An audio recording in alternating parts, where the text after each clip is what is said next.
Bismillahirrahmanirrahim. Assalamualaikum warahmatullahi wabarakatuh. Alhamdulillahirabbil alamin. Wa bihi nasta'inu ala umuri dunya waddin. Asyhadu an la ilaha illallah wahdahu la syarika lah. Wa asyhadu anna Muhammadan abduhu wa rasuluhu wa la nabiyya ba'dahu. Allahumma shalli wa sallim ala hadzal nabiyil karim wa ala alihi wa sahbihi wa man sallallahu Allahumma subhanaka la ilma lana illa ma 'allamtana wa 'allimna ma yanfa'una wa zidna ilman. Allahumma rabbana atina fid dunya hasanah wa fil akhirati hasanah wa qina adzaban nar. Allahumma taqabbal minna salatana wa qiyamana wa ruku'ana wa sujudana wa tammim taqsirana ya Allah ya rabbal alamin ya mujib as-sa'ilin. Bapak sekalian dirahmati Allah Subhanahu wa taala, sebelum kita mulai ta'lim doakan dulu tetangga masjid kita yang barusan meninggal dunia. Innalillahi wa inna ilaihi raji'un. Warhamha wa afiha wa anha, atas nama yang biasa disebut Ibu Cecep. Ibu Poni.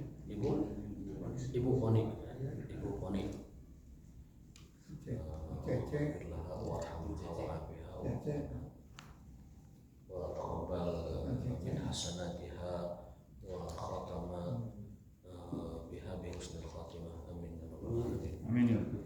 Dan juga kita berdoa untuk kesembuhan jamaah kita ya.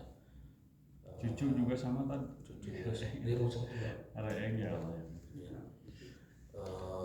Kami kemarin ke sana Iyadatul Marid kalau bahasa dalam fikihnya ya. Termasuk hakul muslim, pada muslim situ 6 hak seorang muslim, diantaranya adalah wa idza maridu fa'udhu, jika dia sakit maka jenguklah. Fa'udhu yani iyadah, menjenguknya. Mudah-mudahan Allah SWT segera memberikan kesembuhan. Kemarin berita terakhir tuh trombositnya kalau sudah 50.000 bisa pulang, kemarin 45.000. Mudah-mudahan hari ini melambung melebihi kita sembuh ya, supaya segar kembali. Kemudian juga untuk cucunya beliau yang sedang sakit sekarang. Fala hadza talab hadini ya Allah taala bi barakati ummil kitab al-Fatihah. Alhamdulillah.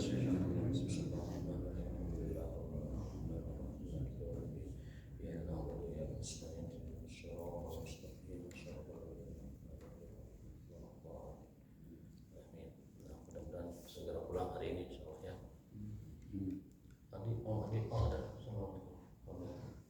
Kemarin masih sakit, Adi ya sekarang sudah sembuh. Alhamdulillah. Kita lanjutkan kembali kajian Tazkiyatun Nufus kita, serial menata hati lah kalau kita boleh terjemahkannya. Tazkiyatun Nufus yang terakhir kita bahas itu adalah Sumumul Qalbi al-Arba'ah, 4 racun hati. Baru satu ya kemarin ya. Penjelasannya. Racun hati ada 4. Yang pertama adalah berlebihan dalam berbicara. Yang kedua berlebihan dalam memandang, melihat. Yang ketiga berlebihan dalam makan. Yang terakhir berlebihan dalam pergaulan. Itu namanya racun-racun hati. Sumumul qalbi al-arba'ah. Baru jelaskan satu ya, itu pun belum selesai.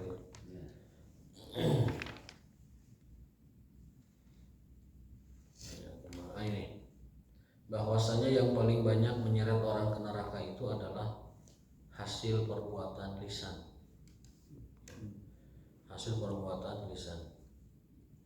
Ya buat hal yakubun nas ala finnari ala wujuhim aw qala ala manakhirihim illa saidu alsinatihim. Riwayat Tirmidzi, Hakim, dan disahihkan sesuai dengan persyaratan kedua ahli hadis tersebut. Jadi kesimpulannya berdasarkan hadis ini bahwa hal yang paling banyak menyeret orang kepada neraka itu adalah karena hasil dari perbuatan lisan kita. Umar berkata, man kasura kalamuhu kasura malamuhu, wa man kasura malamuhu aw zalathu kasura athamuhu. Barang siapa yang banyak berbicara, dia potensial banyak tergelincir. Dan barang siapa tergelincir, maka potensial dia banyak berdosa. Man kasura kalamuhu kasura malamuhu, wa man kasura malamuhu kasura asamuhu. Itu sebagaimana perkataan Sayyidina Umar bin Khattab radhiyallahu taala anhu. Di sini wa man kasura sabtuhu kasura dzunubuhu.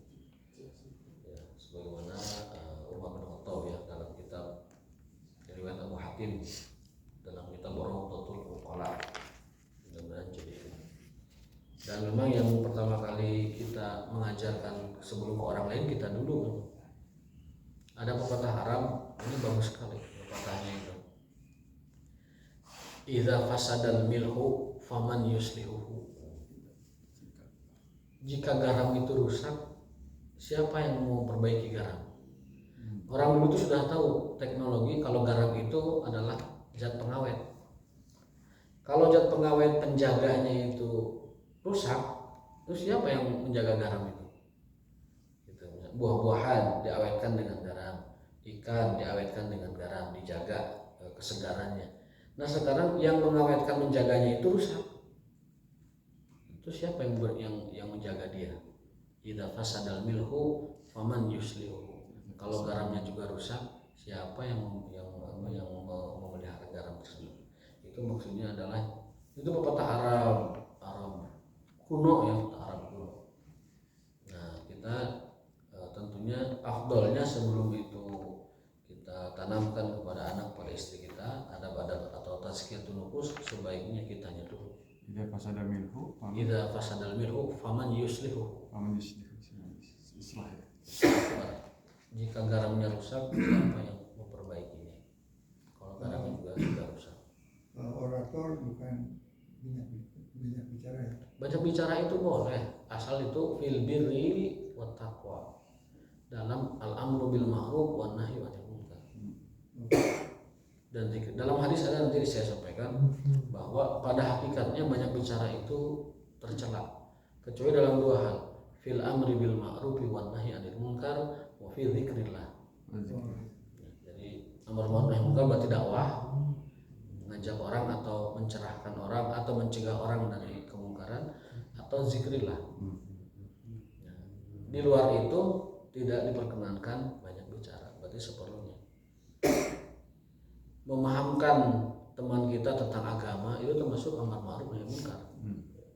Mendakwahkan, mengajak dan lain sebagainya. Mudah-mudahan dengan kita menyampaikan, dia tercerahkan, tersadarkan, oh selama ini yang dilakukannya adalah keliru.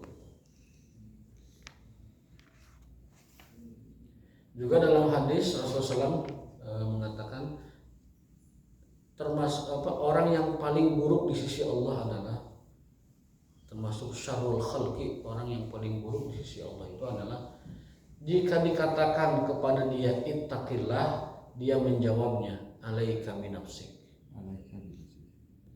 Orang yang paling buruk di sisi Allah itu adalah jika dia dinasehati, ditegur, dikasih tahu, dia malah menjawab urus dirimu dulu. Nafsi. Urus dirimu dulu. Itu orang yang paling buruk di sisi Allah. Kita kasih tahu, kita terangkan, dia menjawabnya malah masing-masing lah, atau perbaiki dirimu dulu, atau urus dirimu dulu, atau ulah nyeramahan saya, terbutuh pidato, terbutuh ceramah. Itu orang paling buruk di sisi Allah Subhanahu wa taala. Termasuk syarrun nas, orang terburuk di sisi Allah. Jadi kalau ada yang menyampaikan nasihat ataupun pencerahan ataupun apapun sifatnya, jangan pernah mengatakan alaika binafsik. Itu perkataan paling dibenci oleh Allah Subhanahu wa taala. Kalau tidak mau mendengarkan, ya sudah, diam saja atau pergi, lebih baik daripada mengatakan kepada dia alaika binafsik, urus dirimu dulu. Karena itu termasuk keburukan yang dibenci oleh Allah Subhanahu wa taala. Zaman sekarang teh banyak yang gitu tuh, Pak. Bahasa gaulnya teh lu urus diri lu sendiri gitu. Lu urus diri lu sendiri. Ataupun dengan bahasa lain, jangan suka nyeramahin orang. Ya. Ada dengan redaksi lain, ada lagi bentuknya macam-macam. Tetapi pada intinya itu adalah masuk dalam ruang lingkup hadis tadi, alaika binafsik, urus diri, nggak mau diniatkan. Ya. Kalau tidak mau mendengar nasihatnya, diam atau pergi. Jangan mengatakan alaika binafsik. Ya. Jadi itu penting diketahui oleh banyak orang, dan ini memang banyak merajalela, terutama di di komentar ataupun di kehidupan sehari-hari. Kalau ada yang ngasih tahu dibilangnya begitu, tong ceramah di dia, tong khotbah di dia, alaika binafsik, urus diri mana sorangan, ya masing-masing welah gimana itu segala. Biasanya yang ngotot ngeyel begitu kalau enggak ahli maksiat, ahli bidah itu. Ahli bidah, ahli maksiat itu kalau ditegur begitu, alaika binafsik, dalam redaksi lain. Ini jangan sampai menimpa diri kita, karena itu termasuk seburuk-buruk orang yang dipuji oleh Allah Subhanahu wa taala. Kita lanjutkan. Jazaa'ul kalamil muharram wa uqubatihi fa innal insana yazra'u biqaulihi wa 'amalihi al-hasanati was-sayyi'at. Karena orang setiap dia mengucapkan sesuatu, pada hakikatnya dia sedang menanam sesuatu untuk di akhiratnya. Summa yahsulu yaumil qiyamati ma zara'a. Dia akan memanen dari setiap perkataannya. Sekarang kita ngomong misalkan alif, nanti alif ini oleh Allah Ta'ala akan dihisab. Apa maksudnya bicara alif? Ya, karena setiap apa yang diucapkan itu diminta pertanggung. Kenapa? Karena amal itu kan ada dua, ada amalan perbuatan, ada amalan lisan, dan ada amalan hati. Amalan hati itu apa? Amalan hati kalau yang sifatnya maksiat dan munkar itu seperti sombong, iri dengki, kemudian hasad, ya, kemudian tamak, itu adalah amalan-amalan hati. Dosanya dosa batin, maksiat batin. Itu lebih berbahaya karena kadang orang pelakunya itu nggak sadar bahwa dia itu adalah pelaku dosa hati. Kalau pelaku dosa lahir, pelaku dosa zohir itu kerasa. Ya, melihat aurat kerasa, oh ini dosa nih. Ninggalin dangdutan, gual geol, oh dosa nih. Kerasa. Tapi kalau dosa hati jarang kerasa. Meremehkan orang, karena kamari diajar lagi bapak tahan saya, gitu. Dosa hati nggak kerasa. Udah kemarin sore, bocikun udah ingusan ya. Apa yang masih tahu saya? Itu dosa hati tidak terasa, sombong. Makanya sombong mah diancamnya juga serius. La yadkhulul jannah man kana fi qalbihi misqala dzarratin min kibrin. Tidak akan masuk surga orang yang dalam hatinya ada sombong meskipun sebiji sawi. Nggak tahu biji sawi kok sering diungkapkan dalam bentuk itu ya, zarah. Zarah itu kan sebenarnya semacam atom ya, zarah itu atom. Makanya senjata nuklir itu adalah nawawiyah, aslihah nawawiyah. Maka arti zarah itu yang paling pas itu atom. Tapi di kita suka biji sawi, mungkin yang paling kecil di Indonesia itu biji sawi. Ya, jadi barang siapa yang punya kesombongan dalam hatinya meskipun sebiji sawi kecil, sebiji atom, maka kata Rasul tidak akan masuk surga. Karena surga diciptakan oleh Allah Ta'ala. Ketika diciptakan, Allah berfirman kepada surga itu berpesan, khalaqtuki, aku telah menciptakanmu hai surga, la yadkhuluki mutakabbirun, jangan sampai masuk kepadamu orang sombong. Jadi itu firman Allah saat Allah menciptakan surga ya. Itu ada dalam riwayatnya Ibnu Taimiyah, khalaqtuki wa la yadkhuluki mutakabbirun, aku ciptakanmu agar jangan sampai ada orang sombong masuk kepada dirimu. Ada ayat Al-Qur'an menyebutkan tilka darul akhirah naj'aluha lil ladzina la yuriduna 'uluwan fil ardi wala fasada. Al-Qur'an itu menguatkan itu. Aku telah menciptakan akhirat, maksudnya surga, untuk siapa? Untuk orang la yuriduna 'uluwan, untuk orang-orang yang tidak menginginkan uluwan, kesombongan dan keluhuran, fil ardi wala fasada, dan juga kerusakan. Jadi orang yang dalam hatinya itu ada perasaan tinggi, uluwan fil ardi wala fasada, dan juga merusak, maka kata Allah itu bukan orang-orang yang kami ciptakan akhirat surga untuk mereka. tilka darul akhirah naj'aluha lil ladzina la yuriduna uluwan fil ardi wala fasada. Negeri akhirat kami ciptakan bukan untuk orang-orang yang menginginkan ketinggian, keluhuran, dan juga orang yang menyombongkan dirinya dan merusak di muka bumi. Ya.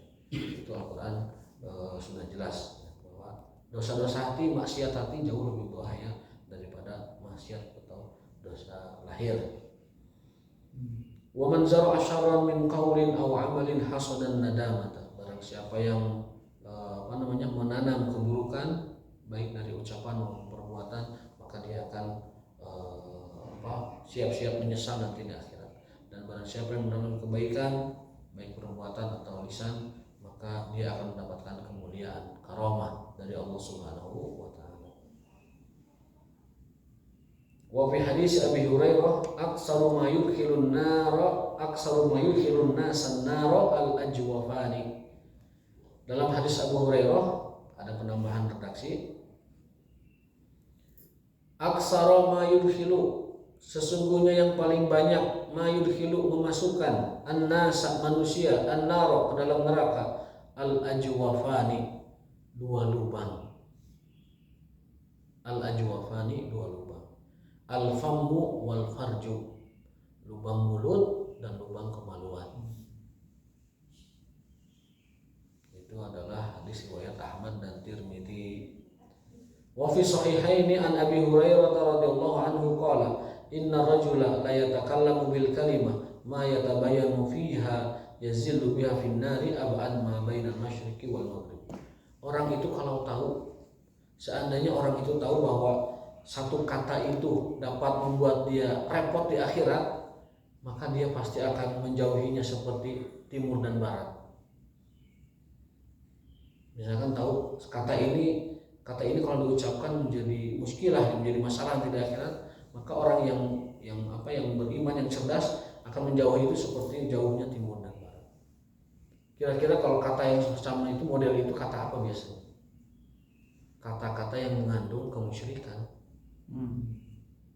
Karena itu terucap saja satu lafaznya kemusyrikan, itu konsekuensinya berat, sehingga seseorang itu harus menjauhinya seperti jauhnya timur dan barat, bahkan lebih dari itu, lebih dari itu. Alhamdulillah min dzalik ya. Nah, saya lihat di medsos itu ada tutorial pelet, nauzubillah min dzalik. Pelet. Sihir, syirik, musyrik sekarang sudah merajalela di medsos. Jadi, alhamdulillah, caranya pun menjijikan. Jadi sempak batur itu disimpan di bawah bantal kita gitu, lalu dipelet. Itu cara, nauzubillah misalnya, itu merusak sekali. Bisa jadi anak-anak remaja yang tidak tahu agama mempraktekkan itu. Jadi maling sempak batu na pepoean, kemudian ditaruh di tempat bantal di sarean. Nauzubillah. Dan itu mengenai orang yang punya HP siapapun. Potensinya bisa mengenai semua. Nauzubillah. Coba kalau jampi itu dikatakan, itu perkataan yang disebut sebagai yang akan menyengsarakan kita di akhirat, yang paling parah. Perkataan musyrik, perkataan mengandung sihir, perkataan mengandung anti tauhid, membatalkan la ilaha illallah dan lain sebagainya. Dan syahadat itu pun sebenarnya adalah ucapan. Asyhadu an la ilaha illallah. Masalah di hati dia menetapkan atau tidak itu urusan Allah. Tapi yang dipandang dari segi hukumnya adalah ucapannya. Satu saja ucapan asyhadu an la ilaha illallah wa anna Muhammad Rasulullah, orang itu sudah beralih dari kekufuran, kekafiran menjadi muslim hanya dengan ucapan. Yang tadinya termasuk orang yang dimurkai, dikutuk, dilaknat, dijauhkan dari rahmat, kemudian orang-orang yang diancam dengan neraka, hanya dengan ucapan asyhadu an la ilaha illallah wa anna Muhammad Rasulullah sudah menjadi sebaliknya. 100% menjadi sebaliknya. Hanya dengan ucapan. Berarti betapa besar timbangan dan kadar amalan dari sebuah ucapan. Betapa besarnya. Sampai-sampai membuat orang yang tadinya ahli neraka menjadi ahli surga hanya dengan ucapan la ilaha illallah. Pun sebaliknya, hanya dengan ucapan satu kata saja dia murtad, udah menyebabkan dia yang tadinya ahli surga menjadi ahli neraka dengan satu ucapan juga. Ya, kafir ke muslim satu ucapan, muslim ke kafir satu ucapan. Maka pantas saja Rasul mengatakan sesungguhnya yang paling banyak memasukkan orang ke dalam neraka adalah ucapannya. Kemudian wa kharajahu Tirmidzi bi lafdhin inna rajula yatakallam bil kalimati la yara biha ba'san yahwa biha sab'ina kharifan binar. Sama maknanya dengan atas kurang lebih ya. Wa qala Uqbah bin Amir qultu ya Rasulullah man najat.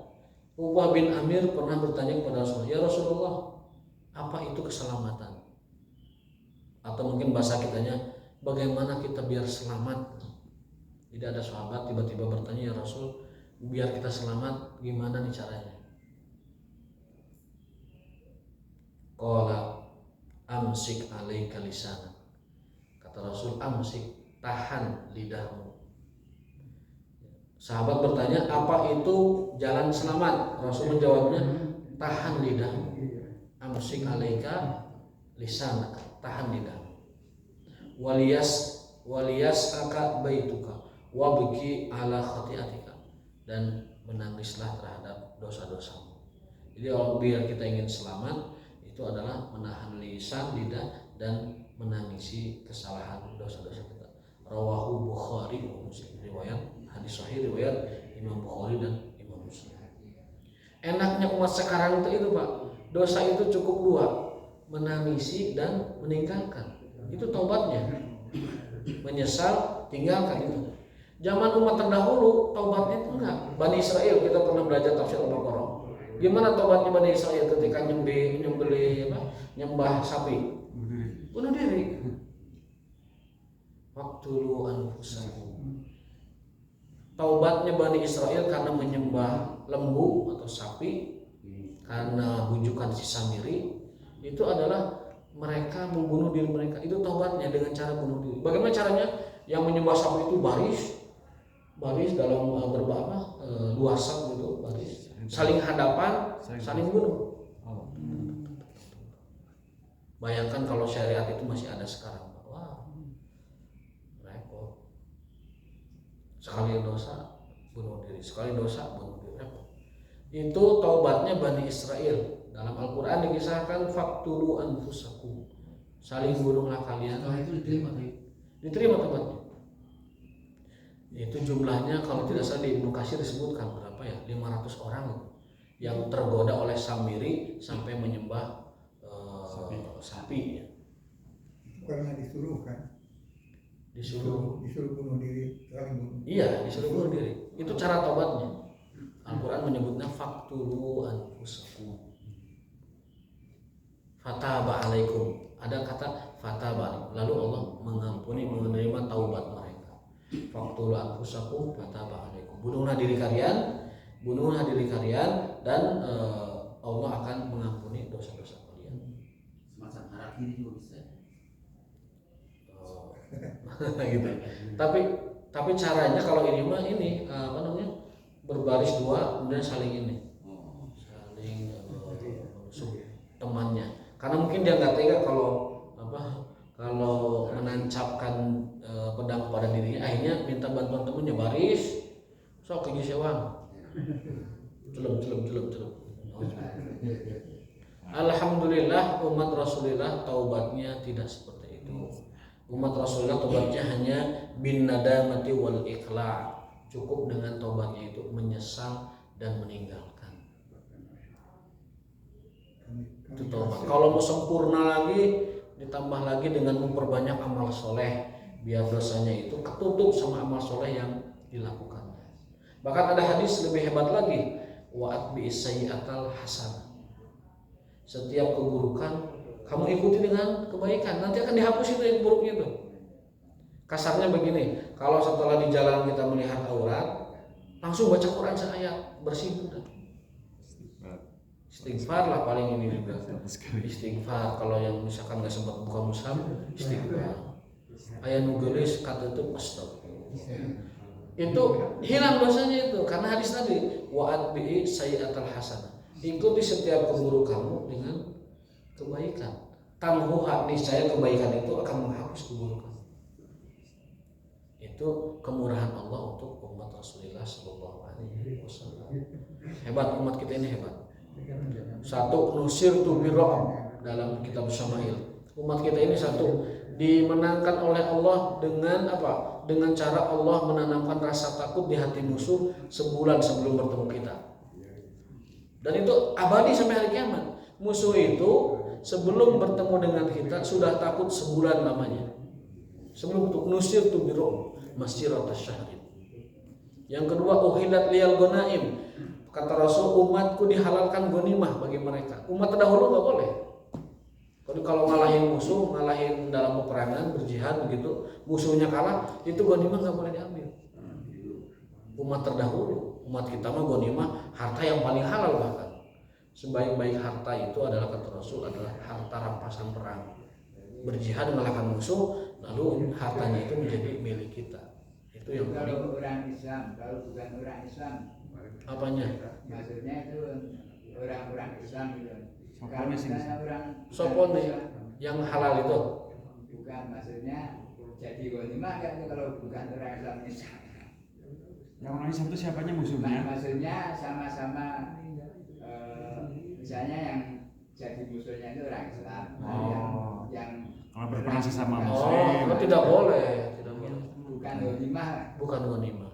Apa dalilnya? Ketika Haram. kubunya Ali bin Abi Thalib berperang melawan kubunya Muawiyah karena perbedaan ijtihad, itu tidak ada satu pihak pun mengambil ghanimah salah satunya. Baik ketika kubu Muawiyah kalah ataupun ketika kubu Ali terdesak, tidak ada yang ngambil ghanimah. Walaupun gelas teh, muk itu, muk atau muk itu tidak boleh diambil karena mereka bukan orang kafir. Dan peperangannya pun karena perbedaan ijtihad. Ketika Utsman bin Affan terbunuh, itu ada dua ijtihad tokoh Islam itu, pemimpin Islam lah. Muawiyah itu sedang menguasai Damaskus dan di sana dia kuat pemerintahannya. Di Madinah ada Ali bin Abi Thalib. Nah, ketika Utsman terbunuh, dua pemimpin besar ini berbeda pendapat. Kalau Ali bin Abi Thalib inginnya pemerintahan stabil dulu, baru kita kejar siapa pembunuh Utsman. Karena banyak, jumlahnya 10.000. Pasukan pemberontak yang menyerbu Madinah membunuh Utsman itu jumlahnya 10.000. Kemungkinan para pelaku yang jumlahnya antara 8-9 orang itu dilindungi oleh para pemberontak itu. Gimana nangkapnya? Kalau pemerintahan belum stabil, itu prinsip Ali bin Abi Thalib. Muawiyah enggak. Pokoknya tidak boleh ada dulu baiat khalifah sebelum pembunuh Utsman ditangkap dan diadili, dikisos. Nah, ini enggak ketemu nih. Pendapatnya Khalifah Ali bin Abi Thalib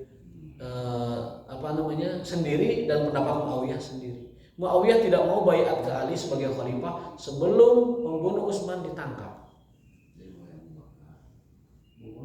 Itu setelah zaman Abu Bakar. Abu Bakar sudah wafat, Umar sudah wafat. Nah, akhirnya kubu itu berpisah, saling memiliki wilayah dan pemerintahan. Nah, ketika mereka berperang itu ghanimah tidak ada yang diambil, tidak boleh diambil karena peperangannya bukan peperangan dengan orang kafir. Itu hanya perselisihan antara umat Islam yang berasal dari ijtihad yang berbeda satu sama lain. Siapa yang benar? Dua-duanya benar. Hanya saja di antara dua-dua yang benar ini ada yang benarnya benar banget dapat pahala 2, ada yang benarnya benar cara berpikirnya tetapi tidak benar pada materinya. Itu pahalanya 1. Karena kata Rasul, orang yang ijtihad itu dapat pahala dua-duanya. Kalau dia benar berarti 2 pahalanya, kalau dia salah atau keliru ijtihadnya dia dapat pahala 1, yaitu pahala telah mengerahkan daya upaya untuk menemukan satu pendapat yang dia yakini benar. Itu pentingnya ijtihad. Menggunakan akal pikiran, mengerahkan akal pikiran, menemukan terobosan hukum yang biasanya tidak ada di dalil, tidak ada di hadis, tidak ada di Quran. Tidak ketemu nih di Quran, tidak ketemu di hadis, di ijma nggak ada, di qiyas nggak ada. Nah, maka lakukan ijtihad, gunakan akal pikiran, sekuat mungkin, mengambil dari dalilnya, dari Quran, dari hadis, lalu terapkan kepada hukum tersebut. Itulah namanya ijtihad. Kata Umar, ijtahidu wala alu, berijtihadlah kalian kalau tidak ada dalilnya di Quran, di hadis, di ijma atau di qiyas, ya, lakukan ijtihad. Tapi ahlul ijtihad juga tidak sembarang orang. Model-model kita mah nggak boleh ijtihad. Model-model kita mengikut imam. Model-model kita nggak boleh ijtihad. Nahnu lasna ahlal ijtihad. Kita bukan ahli ijtihad. Bagaimana caranya? Nginduk ke imam. Kalau kita misalkan cenderungnya ke Imam Syafi'i, ikuti mazhab Syafi'i. Kalau kita cenderungnya misalkan ke Imam Hanafi, ikuti Imam Hanafi, atau Imam Maliki, atau Imam Ahmad Ibnu Hanbal. Jangan beristihad karena kita bukan ahli istihad. Kecuali urusan keduniaan, maka urusan keduniaan. Urusan keagamaan, serahkan istihad itu kepada para imam, para ulama. Urusan keduniaan mah hakim. Urusan keduniaan mah kita, ya. Korupsi sampai Ya, kita tuh bisa jadi kita ini sebagai hakim, kita sebagai apa gitu kan, diserahkan kepada kita. Urusan akhirat, agama serahkan kepada para imam. Makanya agama ya sudah lengkap lah, mau nyari apa ada imam sudah membahasnya. Itu karena imam sudah membahasnya, pendapatnya berbeda. Kalau seandainya berbeda, syukur-syukur kalau pendapatnya muttafaq alaih semua. Tapi kalau berbeda ya sudah, saling menghormati. Qila konon katanya perbedaan pendapat antara mazhab Hanafi dengan Syafi'i itu ada pada 1400 permasalahan. 1400 perkara perbedaan mazhab keduanya itu. So kalau kita nggak saling toleran, wah hancur-hancuran kita di masyarakat. Harus toleran. Gitu. Matafakna fi nata'awan fi mattafaqna alaihi wa natafsama fi makhtalafna fihi. Kita bersaling tolong menolong, saling membantu dalam hal yang kita sepakati, dan kita saling toleran, saling tenggang rasa dalam hal yang kita berbeda di dalamnya. Keren banget. Itu sudah. Jadi misalkan dakwah Pak, ajak orang ke masjid. Sampai di masjid yang satu cara persis, yang satu cara elo. Sama sudah. Dingin, tenang aja. Tapi kita bersepakat dalam hal dakwahnya bahwa ngajak orang ke masjid itu adalah dakwah yang sangat utama, penting sekali. Bahkan bisa jatuhnya wajib kalau memang orang itu tidak sholat. Sampai di masjid yang satu ternyata pakai kunut, yang satu ternyata tidak, yang satu jarinya utek-utekan, yang satu ternyata kita sebelapang dada. Jangan justru terbalik, hal-hal yang kecil kita bertengkar, yang pokok orang nggak sholat, maksiat di mana-mana, merajalela dibiarkan. Nah itu yang harus yang itu. Yang kedua tadi yang Ustaz sampaikan tadi mengenai mengikut kepada mazhab, enak sekali Pak. Ustaz Somad kalau ditanya perkara-perkara furu'iyah, Imam Syafi'i pendapatnya begini-begini, Imam Hambali begini-begini, imam yang lain begini. Saya ikut Imam Syafi'i dengan alasan Anda silahkan. Itu semua ihtilaf yang ada sekarang itu sudah terjadi Pak, zaman dulu Pak.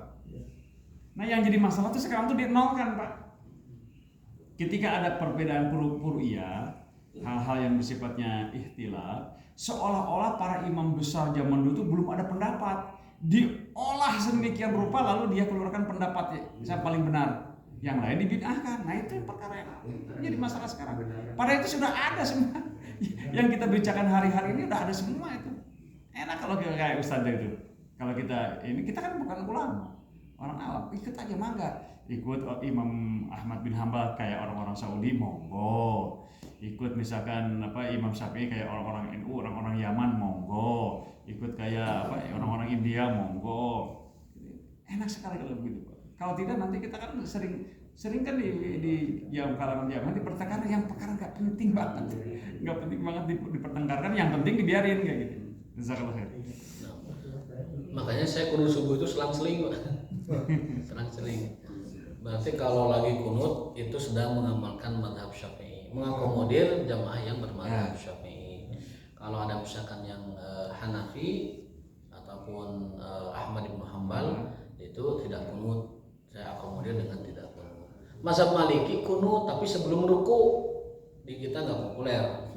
Sebelum ruku. Mazhab Imam Malik kunutnya sebelum ruku. Beres surat langsung ngomong Alisallahu bihkamil hakimin. Duduk berdiri aja lama gitu.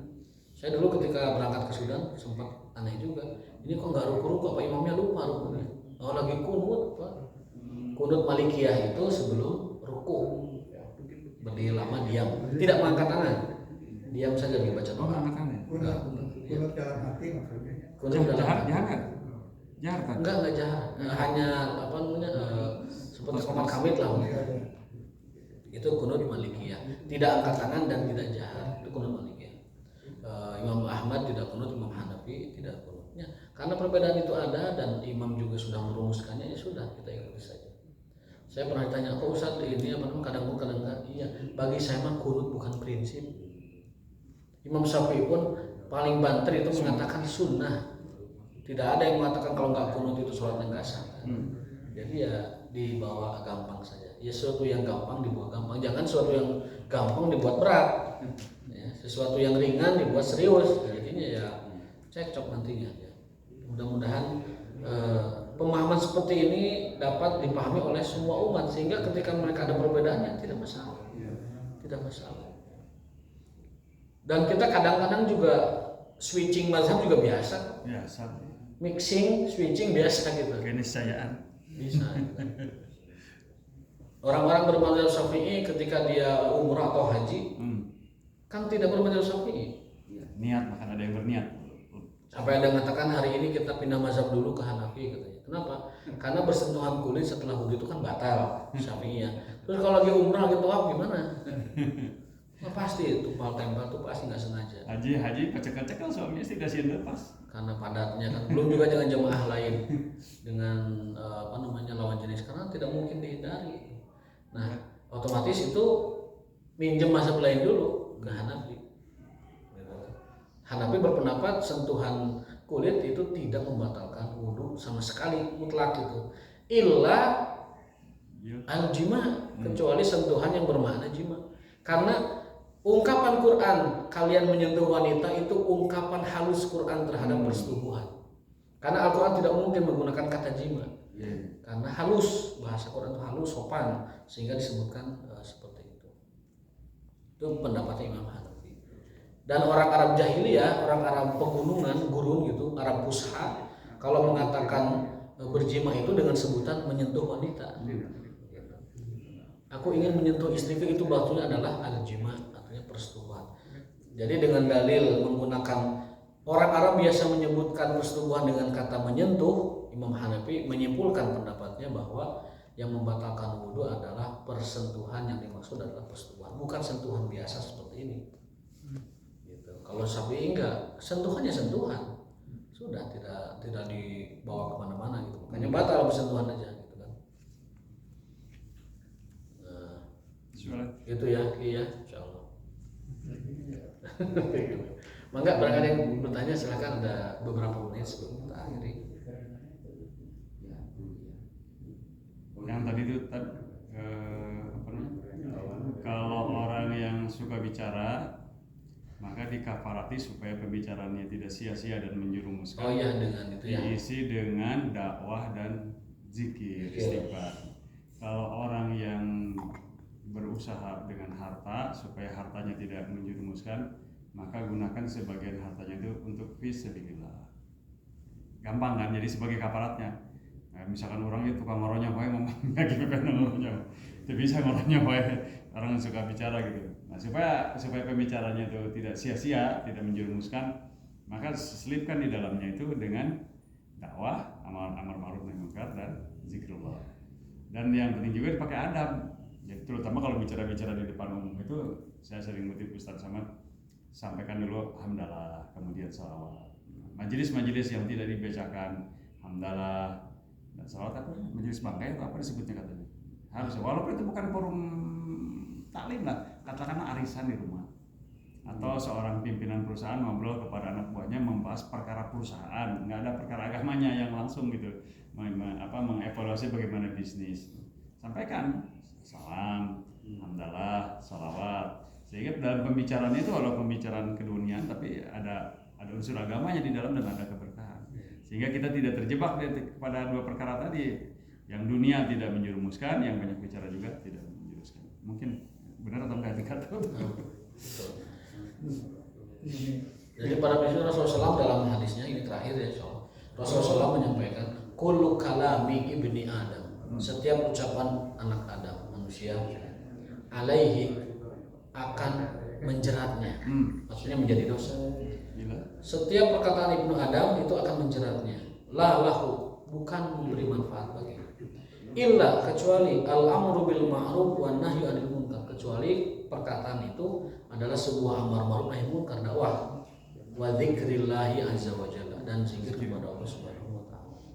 Kalau kita terlanjur misalkan perkataan kita tidak ada zikirnya, tidak ada dakwahnya, tidak ada faedahnya begitu, maka cara menghapus di antara yang paling ringan itu diakhiri dengan subhanakallahumma wa bihamdika, doa kafaratul majlis. Karena kata Nabi, orang yang membaca doa kafaratul majlis dia akan diampuni dari dosa-dosa yang terjadi di majlis itu. Adabnya ya. Subhanallahumma wa bihamdika asyhadu an la ilaha illa anta astaghfiruka. Maka itu dibaca sempurna. Jangan dibacanya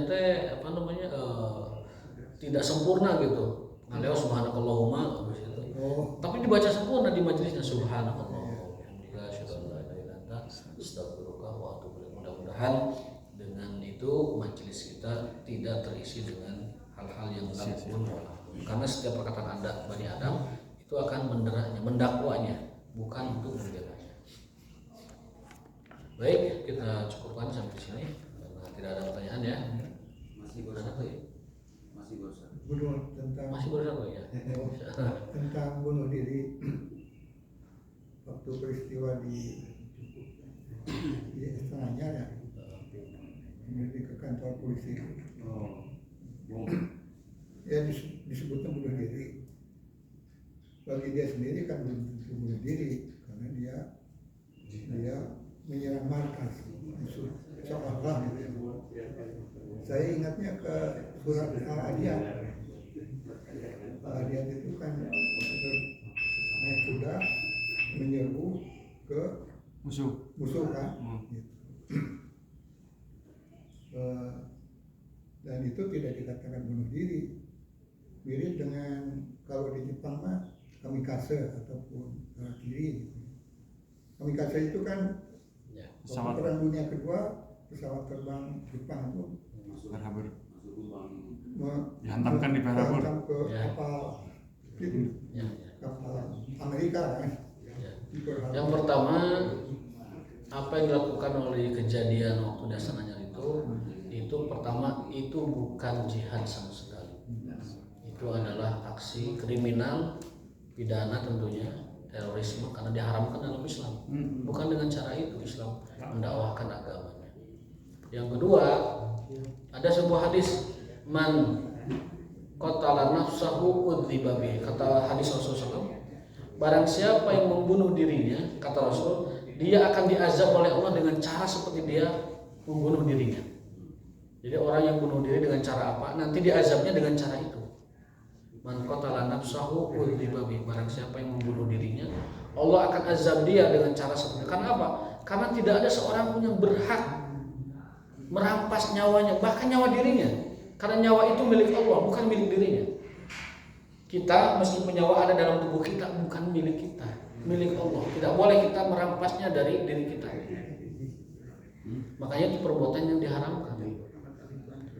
Yang kedua, itu korbannya umat Islam sendiri. Yang wafat di Astana Anyar itu ahli masjid.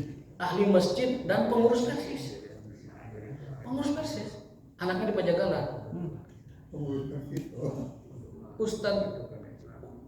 Ustadznya polisi yang kebetulan beliau itu dari Persis gitu. Dan anaknya itu di Pajagalan. Dengan imarat itu termasuk yang dekat gitu. Coba bayangkan korbannya ustadz, kemudian muslim, kemudian dia termasuk orang-orang yang ada dalam komunitas yang selalu menjaga sunnah, menjaga amal soleh gitu. Anaknya pun dipesantrenkan di pesantren Persis. Coba bayangkan. Perbuatan dungu itu mah. Itu perbuatan yang melanggar dan juga tidak sesuai dengan syariat Rasulullah Shallallahu Alaihi Wasallam. Harus dakwah. Ya, itu mudah-mudahan menjadi ingatan kita dan yang namanya nikmat keamanan itu nikmat yang terbesar dari Allah Ta'ala. Alladzi at'amahum min ju'in wa amanahum min khauf. Nikmat terbesar Allah itu dua. Satu, bisa makan. Dua, merasa aman. Surat Quraisy tuh. Siapapun yang dapat menjamin rasa aman dan bisa memberi makan, itu pasti dicintai oleh siapapun. Karena Allah telah memberi dua ini, maka falyabudu rabb hadzal bait. Ibadahlah kepada Allah sebagai bentuk syukur Allah telah memberikan kamu nikmat makan dan nikmat keamanan. Orang bisa makan tapi tidak aman, ribu Pak. Baru ke ketoprak, ayo Walanda kan repot. Oh makan ketoprak di sorean gitu. Tiba-tiba ayo pasukan apa namanya Cina ataupun Walanda nggak aman. Sekarang kita aman. Tegaduh beas ribu oke. Aman sih aman tapi itu bisa dahar. Kuleng-kuleng sahat itu bisa sare. Waliyadzubillah wal minkum wallahu ta'ala bisawab bila liqa bil usbu'il qadim yaumul isnin bismillah ta'ala wa ma taufiquna illa billah subhanallahi wa bihamdihi asyhadu an la ilaha illa anta astaghfiruka wa atubu ilaik. Wassalamu alaikum.